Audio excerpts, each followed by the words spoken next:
Hello and welcome to another episode of the Fulfilled Musicpreneur podcast. I am live streaming again, so if you are a late night person like I am, hello and welcome.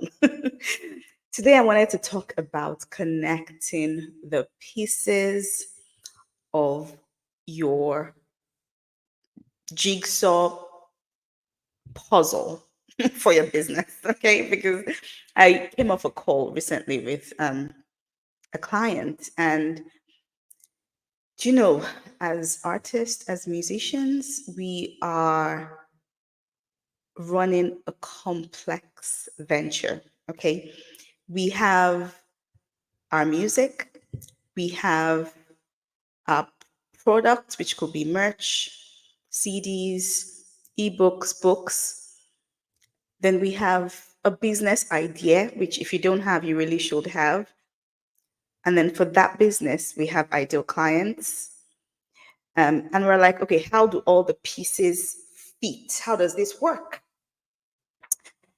And until you learn how to make it work, you could have all the pieces of a successful, thriving music business.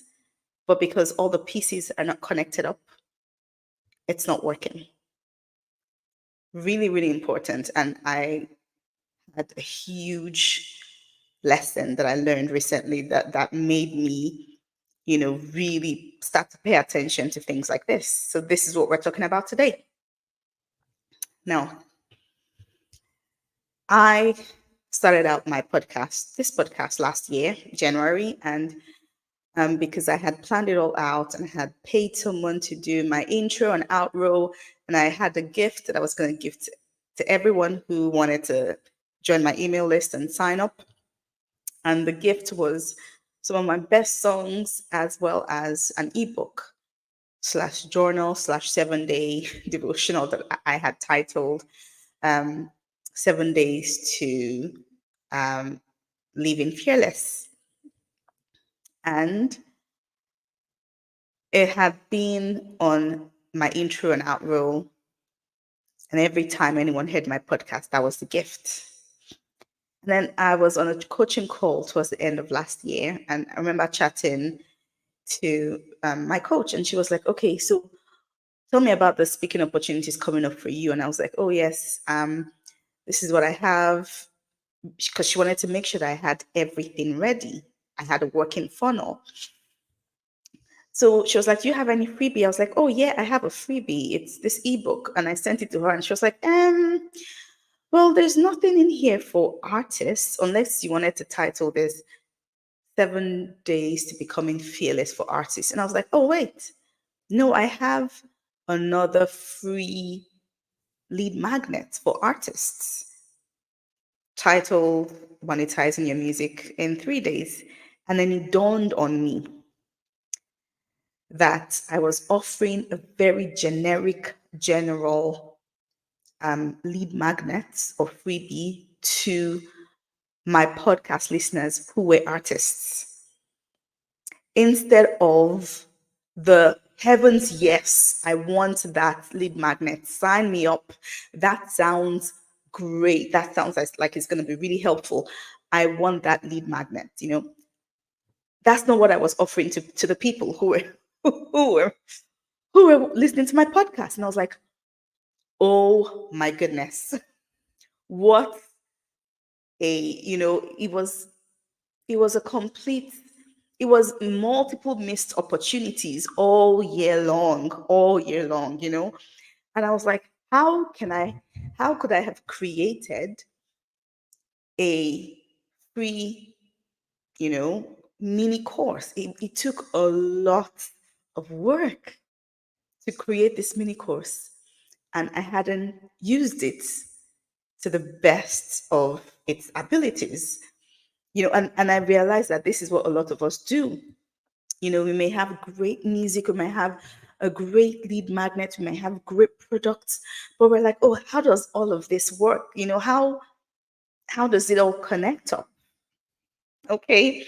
So this is the advice that I give my clients. Number one, you have your music. If you haven't yet, it's an amazing idea to, even from your music, start to think about who your music will appeal to most. Okay. And you can say, well, my music is for everyone. I mean, I had this client who said, well, Abby, my music is for everyone. I want my music to be a household name. It should be watched and listened to in families. And I was like, okay, well, are kids going to say, oh my goodness, yes, this is music for me? She was like, no. Okay, so it's adults, first of all. She was like, yes. I was like, okay, so that's a distinction, right? Now, if you were an R&B artist who did rap and things like that, who do you think your music will appeal to more, male or female? I suspect a lot of you will say male, right? So there are certain distinctions that would already know that will already make your music fall into a certain category of who it appeals to more. Okay. Another thing you can do is just go into your Spotify for artists. There's always an infographic there that shows you 60% of your listeners are female. It tells you things like that. So you could know, right? So if more of them are women, then you already know that that's your market. You already know that some of the merch and some of the products you're creating should be mainly for women, a 70 to 30 ratio, because already you know that your main listeners are women, right? Do you see how you can start connecting these pieces up? You could have some things for men, yes, but women, think female, because that's who your audience is. And I'm telling you, when something is obviously feminine, that shines brighter to something that's unisex. I mean, think about it when you go shopping. How often do you pick up something that's unisex? No, you most likely will pick up things that's obviously feminine, right? So already your marketing, this is where your marketing can start coming in. Already you're creating more things for the proportion of people, or the higher proportion of people that your music appeals to. Okay. So your music and your products, right? So that's two pieces.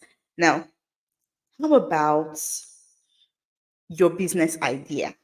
Okay, so a lot of artists may teach some sort of skill on the side. It could be, I'm teaching voice, I'm teaching um, instruments, how to play the guitar, I'm teaching piano. Many of them have some sort of skill, some sort of business idea that they have. For me, it's coaching, but for many people, it's, various things. Now, that's also part of your music business, but you will need to create products for your ideal client, right? So, for example, your business idea is teaching guitar.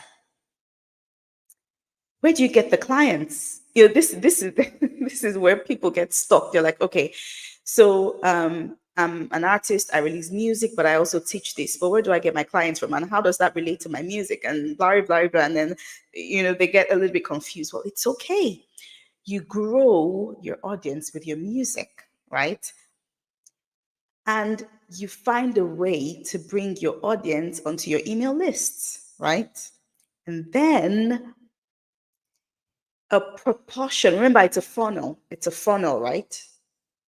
It's a funnel. So a huge percentage of people, come into your general email list. They listen to your music, and then you look for offers. You have concerts. You have, hey, um, pre-save my music and get an early download of it, right? And they love your music, so they click that link, they want an early download of it before it's actually officially released. So they join your email list, right? And so you have this huge influx of people onto your email list. A small proportion of those people will be your ideal clients. Then you create events or products for the small amount that are your ideal clients. Do you see them? But the more, do you see it? But the more you grow your list, the more your ideal clients grow, right? And if you get it right, if you get it right, you're not playing the small game of trying to maybe sell only 10-pound t-shirts and thinking you're going to create a business like that. That's not really going to create a thriving business. You want to think big, you want to think high ticket. So I'm talking about anything 1,000 upwards. Essentially, you need some sort of program, okay? But you need only a small amount of your big email list to actually be ideal clients for your program. And that's it. That's how you connect all of these pieces. Do you see how it works now? So your music gives you your audience, which gives you your ideal clients, which gives you your clients. And that's how you connect the dots. That's how you connect the puzzle pieces. And if you're a speaker, you're going to share your story as an artist, right? And you're sharing these amazing experiences and these stories and these lessons that you want people to get from your music. Hey, then think about having 2 lead magnets. And think about saying, guys, if you want to follow me, if you want more of my music, I have a gift for you. You can download 2 or 3 of my best songs, right? Or an ebook, right? But if you are my ideal client, so you could say, if you are interested in learning the guitar, right? I also have a separate freebie for you, right? So the people who want to learn your guitar, who want to work with you and learn the guitar from you, they're gonna go there. They're gonna get that freebie, and from that freebie, that should connect them. You should then put things to attract them to even working more with you. So this is how you connect the pieces together. This is how you connect the pieces together. So this is a short one. This is a short one. I've had a long day and I've been poorly today with a migraine. So this is going to be a 15-minute podcast episode. But I'm hoping it was short but useful. Okay. If you haven't, download my free mini course, Monetize Your Music in 3 days. Someone asked me recently, do you really make money from creating these products? And I said, well, I'll tell you how you can make money with them. You just need to know how to sell them. If you were creating, you were going from church to church for some sort of worship tour, or you frequently sang live, people that love the music, that love your experience, if they came over to have a chat with you and he said, hey, I have this product around these songs. Did you like the song? Was that your best song? Oh yeah, I have a book around that. Would you want it? Will you buy it? That's my question for you. If you came to my concert, you loved it so much, you wanted to take something home with you, and I said, I have a book based on the songs. Would you want it? I'm sure you will buy it. Like I will buy it. That's how you make money. So sometimes you need to see it, but you need to connect the pieces together. Now, I may not be touring a lot, but I am building my list of products. So when I actually start touring, I'm not just going to have t-shirts and hoodies. I'm going to have books. I'm going to have journals. Why don't you start creating it? Start creating them now, ready. So you can order them from Amazon and you can order the things you need and actually have products to offer to people. Okay, I'm going to stop here. I need to jump on another call, but I hope this has been helpful. I really do. I'm going to see you next time, same time next week. Bye for now. Take care.